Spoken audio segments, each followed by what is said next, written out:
Hu khou sumbedza hu na vhudziki vhuponi ha Coligny. Izwi zwi khou ḓa musi ho vha na dzikhakhathi nga murahu ha musi vhanna vhavhili vhane ha pfi vho-Mosweu vha tshi bvisiwa dzhele nga beiḽi.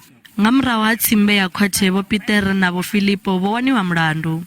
Vha khothe ya khathulo ngei Bloemfontein vho ḓa vha humisela murahu khathulo eyo ya khothe.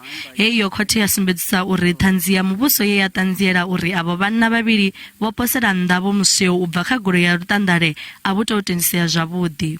Kha tshifhinga tshenetsho ho mbo ḓi thoṅwa na khoro ya zwa mulalo uri i ḓise vhupfumedzani vhukati ha vhadzulapo vha vhupo uho. Zwenezwo zwa vhonala zwo thusa vhukuma.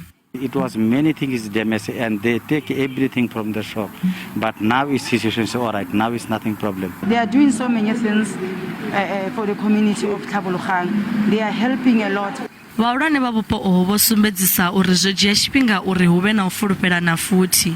We started with an uplifting program, but before that, the first need was reconciliation, peacemaking, understand each other. Right now, things are going well.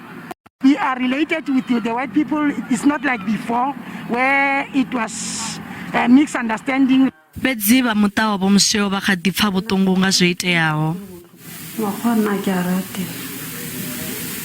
I don't like white people. How can I like them when they killed my son? I don't think there'll ever be reconciliation because they still continue hating us. I want to see them behind bars, but they were acquitted. I get hurt when I see them around here. I cannot forget my child.